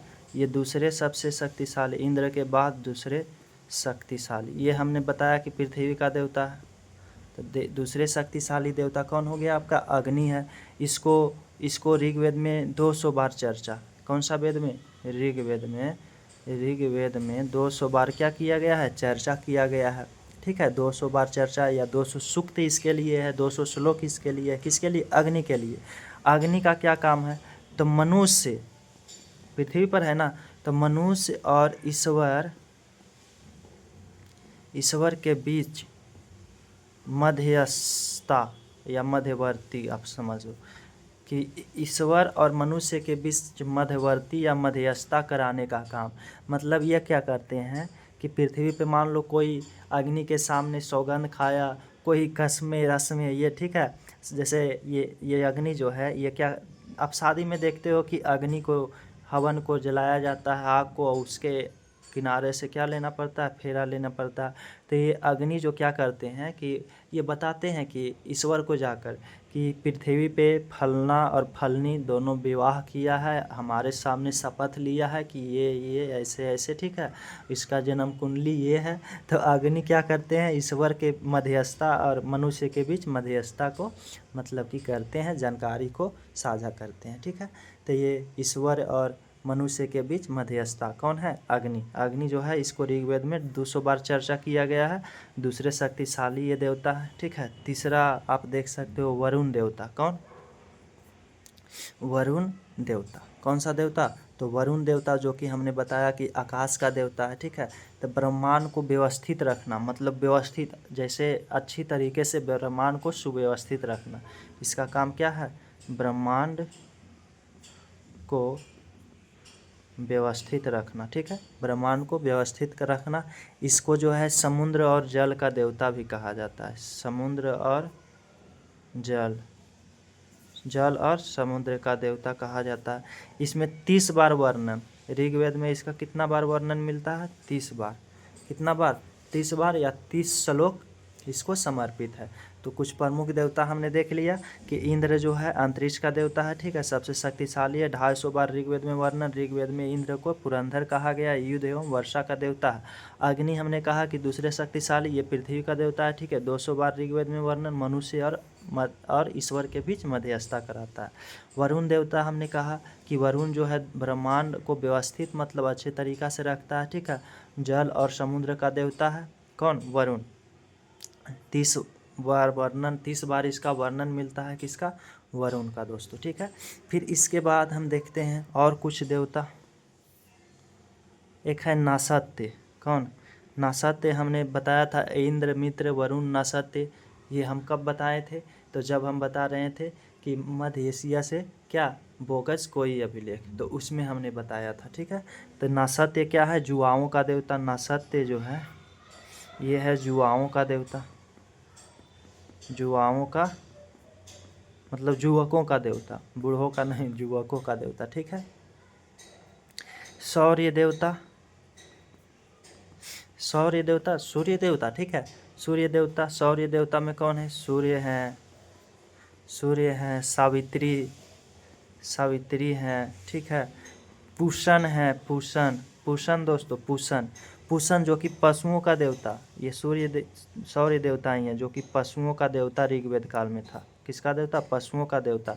इसी पूषण को, ये जो पूषण देवता है, इसी पूषण को उत्तर वैदिक काल, अभी तो हम ऋग्वैदिक काल देख रहे हैं ना, उत्तर वैदिक काल देखेंगे तो उसमें क्या देखेंगे कि पूषण को शूद्र का देवता बना दिया। जो शूद्रो है ना, शूद्रों का देवता, जो हमने कहा कि सेवक वर्ग है वो सब शूद्र वर्ग में रखा गया, तो शूद्रों का देवता बना दिया जाता है। मतलब इतना भेदभाव कर दिया जाता है कि जो क्या है, जो मतलब पशुओं का देवता, उसको उत्तर वैदिक काल में शूद्रों का देवता। तो आप ये ध्यान रखो कि अब उत्तर वैदिक काल जो हम पढ़ेंगे उसमें देखेंगे कि वो भेदभाव बहुत ज़्यादा रहेगा। ठीक है। यहाँ पे भेदभाव वर्ण के आधार पे नहीं है, लेकिन वहाँ पे हो जाएगा। तो शूद्रों का देवता उत्तर वैदिक काल में कौन हो जाते हैं? पूषण। ये सावित्री आप जानते हो कि सावित्री जो है, यहाँ पे आप देख लो, सावित्री, यही सावित्री को समर्पित कौन है? ये सावित्री प्रकाश का देवता है। किसका देवता है? प्रकाश का देवता। ठीक है। इसी सावित्री को मतलब समर्पित है प्रसिद्ध गायत्री मंत्र। क्या? जो प्रसिद्ध गायत्री मंत्र जो प्रसिद्ध है वो क्या है? गायत्री मंत्र समर्पित है। किसको समर्पित है? सावित्री देवी को। किसको? सावित्री देवी को, जो सूर्य से संबंधित है। ठीक है। इसका रचनाकार जो गायत्री मंत्र है उसको लिखने वाला विश्वामित्र महर्षि। कौन? विश्वामित्र। महर्षि विश्वामित्र ने गायत्री मंत्र को लिखा था। ठीक है। तो ये हमने देखा। एक है अदिति, अदिति, अदिति कौन है? तो सूर्य की माता, सूर्य की माता को क्या कहा जाता है? अदिति। ठीक है। तो गाना भी है, उगी है आदित्य देव। ठीक है। तो आदित्य का मतलब पुत्र, तो अदिति जो है सूर्य की माता। तो ये हमने देख लिया कि नासा तेज युवाओं का देवता। सौर्य जो है, सूर्य को मतलब कि सौर्य देवता में कौन है? सूर्य है। आपका सावित्री है, पूषण है। सावित्री तो आप जानते हो, सूर्य को भी आप जानते हो, अदिति का पुत्र है। ठीक है। सावित्री जो कि प्रकाश का देवता, इससे जो है मतलब प्रसिद्ध गायत्री मंत्र इन्हीं को समर्पित है। इससे विश्वामित्र गायत्री मंत्र को लिखा है। ठीक है। पशुओं का देवता फिर पूषण है, जो कि उत्तर वैदिक काल में इसी पशुओं के देवता जो पूषण है उसको शूद्रों का देवता बना दिया जाता है। ठीक है। अब दोस्तों ये हमने देख लिया, इसका क्या देख लिया? तो हमने आज देख लिया राजनैतिक व्यवस्था, राजनैतिक व्यवस्था। और क्या देखा? आर्थिक व्यवस्था, आर्थिक व्यवस्था। और हमने क्या देखा? धार्मिक व्यवस्था, धार्मिक व्यवस्था। और हमने क्या देखा? सामाजिक व्यवस्था देख लिया। सामाजिक व्यवस्था मतलब स्त्री का क्या मतलब कि रोल था, नहीं था। ठीक है। ये हमने देख लिया। इसका राजनैतिक देख लिया, धार्मिक देख लिया, आर्थिक देख लिया। और क्या हमको देखना है दोस्तों? इसका कैसे कैसे आया, आगमन देख लिया। और एक है न्यायिक व्यवस्था होता है कि न्याय कैसे था, तो न्यायिक व्यवस्था, ये भी आप लगा लो हेडिंग, न्यायिक व्यवस्था। तो ऋग्वैदिक काल में न्यायिक व्यवस्था सुव्यवस्थित रूप से नहीं मिला। सुव्यवस्थित रूप से न्यायिक व्यवस्था का कोई साक्ष्य नहीं मिला। ठीक है। तो सुव्यवस्थित इसका ऋग्वेद काल में साक्ष्य नहीं मिला न्यायिक व्यवस्था का, लेकिन कुछ अधिकारियों का मतलब वर्णन मिला, कुछ अधिकारियों का वर्णन मिला, का वर्णन, जिसमें से कुछ अधिकारी में से एक तो है मध्यमसी। कौन? मध्यमसी। पहला क्या? मध्यमसी। ये मध्यमसी कौन था? तो ये मध्यमसी दो वर्गों के मध्य, दो वर्गों के मध्य जो विवाद के, दो वर्गों के मध्य जो विवाद हो गया मानो कभी। ठीक है। तो उसको सुलझाता था। दो वर्गों के मध्य विवाद को सुलझाने वाले को क्या कहा जाता था? तो मध्यमसी कहा जाता था। ठीक है। तो दो वर्गों के मध्य जो विवाद होता था उसको सुलझाता था, उसको क्या कहा जाता था? तो मध्यमसी। और एक है आपका जो न्यायाधीश था, आज न्यायाधीश होता है तो न्यायाधीश को प्रश्न विनाक कहा जाता था। क्या कहा जाता था ऋग्वैदिक काल में? प्रश्न विनाक। ठीक है। प्रश्न विनाक किसको कहा जाता था? तो न्यायाधीश को कहा जाता था। ठीक है, तो ये है कि इसका न्यायिक व्यवस्था कुछ वैसा सुव्यवस्थित रूप से मिला नहीं है, तो ये सुव्यवस्थित प्रणाली के रूप में नहीं मिला है। तो कुछ मिला है अधिकारी, जिसमें से मध्यमसी एक है कि दो वर्गों के बीच में अगर विवाद हो गया उस विवाद को सुलझाएगा, और एक न्यायाधीश जो होता था जो न्याय देता था उसको प्रश्न बिनाक कहा जाता था। ठीक है, तो हमने देख लिया राजनीतिक व्यवस्था कितनी आसान है दोस्तों, कुछ ज़्यादा टफ थोड़ी ना है। राजनीतिक व्यवस्था में क्या हमने देखा कि इसके जो देश था उसको क्या कहा जाता था? तो राष्ट्र कहा जाता था। राष्ट्र का जो वर्णन मिलता है वो ऋग्वेद के 10वें मंडल में मिलता है। ठीक है, उसको 5 इकाई में बांटा, जिसमें से सबसे मतलब कि महत्वपूर्ण इकाई सबसे आधार था वो कौन था? कुल था। कुल जो परिवार होता है उसको बोला जाता था, जिसमें उसका मुखिया कुलपति होते थे। कुलपति के बाद हमने देखा कुल से बनता है क्या? तो कुल से ग्राम, ग्राम के मुखिया ग्रामनी, कई सारा गांव मिलकर बन जाता था 20, 20 का विस्पति, 20 से फिर आगे हमने देख लिया कि 20 के बाद जो होता था 20 से मिलकर बनता था क्या? तो उससे मिलता था जन बनता था। जन, जन मतलब कि क्या हो जाता है? उसका राजन उसका मुखिया होता था। ठीक है, कई सारा जन मिलता था, तो जन से आपको मतलब मिल जाता है राष्ट्र। वही जन को हम देखेंगे एक युद्ध होता है। ठीक है, वो युद्ध में देखेंगे कि 5 गो आर्य का जन और 5 अनार्य का जन, और एक और देखेंगे उसमें हम देखेंगे युद्ध में कि कौन सा एक भारत का होता है मतलब वंशज उससे। ठीक है, आगे उत्तर वैदिक काल में एक युद्ध हम देखेंगे जो होता है। ठीक है, तो वो हो गया हमने। फिर हमने देखा राजनीतिक व्यवस्था में ये तो विभाजन हो गया कि वैसा राजतंत्र विकसित रूप में नहीं था। राजा जो था वो अनुवांशिक नहीं था, सर्वोच्च शक्ति राजा के पास नहीं था। राजा जो था उसका चुनाव होता था समिति और सभा के द्वारा। सभा जो हमने बता रखा कि सभा क्या होता था, तो सभा जो होता था वो निम्न सदन नहीं, उच्च सदन था। क्या था? उच्च सदन था, वृद्धों का सदन था, ज्ञानियों का सदन कहा जाता था। इसमें जो सभा था उसमें महिलाओं का मतलब भागीदारी था कि महिला भाग ले सकती है। ठीक है, तो ये हमने देखा, और साथ साथ में विद्वत में ले सकती थी। परिषद 4 था, एक सभा, समिति, विद्वत और गण। गण जो था वो मतलब सैनिकों का इकाई था। विद्वत क्या था? विद्वत प्राचीन इकाई था। प्राचीन मतलब परिषद था जिसमें कि ये आम लोगों का मतलब कि रहता था। ठीक है, सभी जनसभा भी इसको बोला जाता था। तो ये विद्वत और सभा में महिलाएं भाग ले सकती थी। सभा के जो सभापति होते थे उसको, अध्यक्ष को सभापति कहा जाता था। फिर समिति हमने बताया कि आम लोगों का सदन, ये निम्न सदन था समिति। ठीक है, समिति के बाद हमने देखा कि इसका जो अध्यक्ष होता था उसको क्या कहा जाता था? समिति के अध्यक्ष जो होता था उसको कहा जाता था ईशान कहा जाता था। कितनी आसान है। ठीक है, ये राजनीतिक व्यवस्था इसका हो गया। फिर हमने देखा आर्थिक व्यवस्था जो था, आर्थिक व्यवस्था प्रारंभिक जो था, प्राथमिक जो था वो क्या था? तो पशुपालन। द्वितीयक व्यवस्था इसका कृषि था। कृषि के बाद हमने देखा कि इसमें जो व्यापारिक व्यवस्था था वो सीमित था। फिर कहा कि इसका जो प्रिय पशु था वो क्या था? प्राथमिक जो मतलब व्यवसाय था वो इसका पशुपालन, जिसमें से प्रिय पशु कौन था? तो गाय।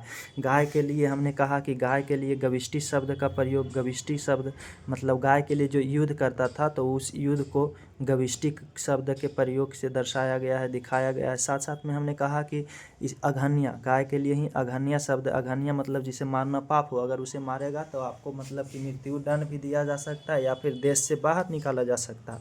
ये हमने देखा। फिर हमने इसी गाय से संबंधित एक और शब्द देखा जो कि गोप्ता जनस्य, गोप्ता जनस्य जो कि राजन के लिए किया जाता था। राजा को इसलिए ही चुना जाता था ताकि गाय को देखभाल करे। ठीक है, रक्षा करे। ठीक है, तो गोप्ता जनस्य राजा के लिए प्रयोग किया जाता था जो कि गाय को देखभाल से संबंधित था। ठीक है, इसका जो राजनीति था वो कबीला पर आधारित था। किससे था? एक झुंड पर, एक कबीला पर आधारित था। ठीक है, तो वो हमने देखा। इसके राजनीतिक व्यवस्था में, आर्थिक व्यवस्था हमने देख लिया। कुछ कर देखा, इसके आर्थिक व्यवस्था में हमने कुछ कर देखा कि कर जो था वैसा नियमित रूप से ये नहीं था। ठीक है, फिक्स नहीं किया हुआ था। इसमें जो था वो मतलब इच्छा पर आधारित था, जो कि लिया जाता था बलि के, एक कर लिया जाता था जिसको बलि कहा जाता था, जो कि 1/6 भाग उत्पादन के 1/6वां भाग लिया जाता था। फिर हमने इसी में देखा कि कुछ कृषि हमने देखा दोस्तों, जो कि कृषि में क्या हमने देखा कि ये लोग क्या करते थे कृषि में। आपने देखा, अच्छा कपास यहाँ नहीं किया जाता था दोस्तों। एक कपास जो होता था, कपास का साक्ष्य नहीं मिला है ऋग्वैदिक काल से। ठीक है, जो कि सिंधु सभ्यता से प्राथमिक मतलब सबसे पहले बार सिंधु सभ्यता में किया गया था। ठीक है, फिर हमने कृषि में और क्या देखा दोस्तों? तो कृषि के लिए जो ऋग्वेद के 10वें मंडल में चर्चा मिलता है। ठीक है, 10वें मंडल में, सॉरी, कृषि के लिए 10वें मंडल नहीं, तीसरे मंडल। कौन सा मंडल? तीसरे भी नहीं, कृषि के लिए चौथे मंडल मिलता है। कौन सा मंडल? चौथे मंडल मिलता है। तीसरा मंडल जो है वो गायत्री मंत्र के लिए, 9वां मंडल सोम देवता के लिए, और 10वां जो है वर्ण विभाजन, राष्ट्र के लिए, ये सब के लिए 10वां मंडल है दोस्तों। ठीक है, तो ये हमने देखा आर्थिक व्यवस्था में कि ये सब जो था कृषि के योग्य जो भूमि था, कृषि योग्य जो भूमि था उसको उर्वरा कहता था, उर्वर कहता था। क्या कहता था? उर्वर कहता था। कुछ और शब्द हमने लांगल देखा, सिर देखा, लांगल या सिर देखा जिसको हल को कहा जाता था। हमने उर्दर देखा, उर्दर जो कहा जाता था वो पात्र को कहा जाता था, जो कि अनाज को मापने वाला पात्र होता था। ठीक है, हमने सीता देखा जो कि नालियाँ होता था, हल से जो नालियाँ बनता था उसको बोला जाता था, सीता बोला जाता था दोस्तों। तो हमने ये ऐसे करके बहुत सारा पर्जन्य जो कि बादल था उसको हमने देखा कि पर्जन्य कहा जाता है। ठीक है, तो ये सारी शब्दों को हमने देखा। फिर हमने इस प्रकार से कृषि व्यवस्था को समापन किया और हमने देखा कि एक एक एक जो होता था क्या कहा जाता था? बाकनेट। वाकनेट जो होता था ये क्या होता था? तो सूदखोर के लिए लगाया जाता था। सूदखोर जो कि सूद पे देता था, मतलब कि साहूकार, उसके लिए प्रयोग किया जाता था वाकनेट शब्द। ठीक है, तो ये हमने देख लिया दोस्तों। फिर इसके बाद हमने इसका धार्मिक व्यवस्था देखा कि जो धार्मिक व्यवस्था था इसका, धार्मिक स्थिति, वो धर्म जो था वो प्रकृति पर आधारित था। प्रकृति, ईश्वर की प्रकृतिवादी। कौन सी? प्रकृतिवादी। प्रकृतिवादी अवधारणा पे आधारित था। ठीक है, जिसमें हमने देखा कि बहुदेववाद था। क्या था? बहुत सारे देवताओं, 33 देवी देवता था, उसका पूजा करता था। 33 को 3 भाग में इसने बांट दिया। कितना भाग में? अच्छा, मूर्ति पूजा यहाँ से नहीं देखा गया। 33 को 3 भाग में बांट दिया, 3 समूह में, जिसमें हमने देखा आकाश के देवता, अंतरिक्ष के देवता, पृथ्वी के देवता। आकाश के देवता में हमने देखा सूर्य था, वरुण था, अश्विन, मित्र, आदित्य, उषा, ये सब थे। ठीक है, फिर हमने देखा था अंतरिक्ष के देवता जिसमें इंद्र, रुद्र, वायु, पर्जन्य, मरुत, ये सब थे। ठीक है, पृथ्वी के देवता अग्नि, सोम, पृथ्वी, बृहस्पति, ये सब। सोम देवता के हमने बता रखा है कि किस में चर्चा है, तो 10वें मंडल में है, 9वें मंडल में, ऋग्वेद के 9वें मंडल में, 9वें। फिर हमने देखा कुछ प्रमुख देवता, जिसमें देखा इंद्र, अग्नि, वरुण। इंद्र को हमने कहा कि ऋग्वेद में इसको पुरंदर भी कहा जाता है। ऋग्वेद में इसको 250 बार चर्चा किया गया। सबसे शक्तिशाली देवता इंद्र है दोस्तों। ठीक है, जिसमें से हमने कहा इंद्र जो है युद्ध और वर्षा का देवता है। फिर अग्नि को हमने बता रखा कि अग्नि जो है, अग्नि ये दूसरा सबसे शक्तिशाली, इसका 200 बार ऋग्वेद में चर्चा किया गया है अग्नि देवता का। ये जो है अग्नि देवता मनुष्य और ईश्वर के बीच मध्यस्थता, मतलब यहाँ पे अग्नि के सामने कुछ आप शपथ ले रहे हो, ये ईश्वर को जाकर बताता है। कौन? अग्नि देवता। ठीक है, तो ये हमने देखा। ब्रह्मांड को व्यवस्थित रखना, ये वरुण देवता हमने देख लिया। वरुण देवता क्या देखा हमने? कि ब्रह्मांड को व्यवस्थित रखना, इसको 30 बार वर्णन मिलता है ऋग्वेद में। कितना बार? 30 बार वर्णन मिलता है। ठीक है, ये जल और मतलब कि समुद्र का देवता वरुण देवता है। फिर सोम कहा हमने कि सोम देवता जो है, क्या? सोम जो कि मिलता है किसमें चर्चा? 9वें मंडल में सोम देवता। ये पेय पदार्थों का, जो पीने योग्य पदार्थ है उसको, उसका देवता है। पेय पदार्थों का देवता, पेय पदार्थों का देवता। शायद उस समय ध्यान नहीं रहा होगा तो हमने नहीं बताया होगा कि सोम देवता जो है पेय पदार्थों का देवता। फिर गायत्री मंत्र हमने देख लिया कि गायत्री मंत्र का जो स्रोत है वो किसने लिखा? विश्वामित्र ने लिखा। किसने लिखा? विश्वामित्र ने लिखा गायत्री मंत्र को। ये कहाँ है? तो ऋग्वेद के 3रे मंडल में। कौन सा मंडल में है? तो ऋग्वेद के 3रे मंडल में। ठीक है, तो 3रे मंडल में है, जो कि ये किसको समर्पित है? तो सावित्री देवी को समर्पित है। ये हमने देखा। ठीक है, हमने कहा नासत्य, नासत्य हमने देख लिया दोस्तों। नासत्य जो कि किसका है? युवाओं का देवता है। किसका देवता है? युवाओं का देवता है। फिर शौर्य देवता में हमने कुछ देख लिया। क्या देखा? शौर्य देवता। शौर्य देवता हमने देखा, जिसमें शौर्य देवता में हमने सूर्य देखा, सावित्री देखा। सावित्री तो हमने बढ़िया से देख रखा कि गायत्री मंत्र है। एक पूषण देवता देखा शौर्य में ही। शौर्य में ही हमने क्या देखा? पूषण, जो हमने कहा कि ऋग्वेद काल में ये पशुओं का देवता था। ऋग्वैदिक काल में ये किसका देवता था? पशुओं का। लेकिन उत्तर वैदिक काल में, बाद वाला जो इसके बाद, आज के बाद जो अगले क्लास में देखेंगे, उसमें हम देखेंगे कि जो पूषण है, पूषण 1-2 क्लास में पता चल ही जाएगा कि ये पशुओं का देवता हो जाता है। किसका सॉरी, पशुओं के देवता से फिर शूद्रों का देवता हो जाता है। किसका देवता हो जाता है? शूद्रों का देवता हो जाता है दोस्तों। अदिति हमने देख लिया कि सूर्य के माता को अदिति कहा जाता है। अदिति किसको कहा जाता है? तो ये सूर्य की माता है। ठीक है, तो इस प्रकार से आप बड़े ही आसान से याद कर सकते हो। बार बार प्रैक्टिस। न्यायिक व्यवस्था वैसा नहीं मिला इसमें। न्यायिक व्यवस्था इसका न्यायिक प्रणाली जो था वो ऐसा विकसित रूप से नहीं मिला, बल्कि कुछ हमने देखा कि इसमें जो अधिकारी है, जिसमें दो वर्गों के बीच में जो मध्यस्थता, जो दो वर्गों के बीच में विवाद को सुलझाता है, उसको मध्यमसी कहा गया। फिर प्रश्न विनाक कहा न्यायाधीश को। तो ऐसे हमने देखा दोस्तों। तो इतना ही इसमें ऋग वैदिक काल से संबंधित था, इससे और कुछ अब रहा नहीं वैसा। ठीक है, ये सब बस याद रखना कि मूर्ति पूजा को नहीं जानते थे ऋग वैदिक काल में। ये सब मूर्ति पूजा को ईश्वर के प्रकृतिवादी अवधारणा, देखा ना आपने कि जितना हमने बताया देवता, उसमें से किसी का मूर्ति को थोड़ी ना ये सब जानते, ये सब तो प्रकृतिवादी है। ठीक है, तो ये मतलब कि होता था। ठीक है, तो दोस्तों हमने काफ़ी डिटेल के साथ इस टॉपिक को पढ़ रखा, इससे काफ़ी ज़्यादा मतलब थोड़ा सा भी पढ़ना नहीं। ठीक है, तो आप अपने अंदर इसको समेटो और इसको बार बार रिवीजन करो। ठीक है, तो ऐसे रहने वाला है, नहीं तो ये भी ख़त्म हो जाएगा, उतना आसान भी नहीं है। ठीक है, तो आज के लिए इतना ही, धन्यवाद। ठीक है, आज थोड़ा लंबा क्लास हो गया। Okay, bye.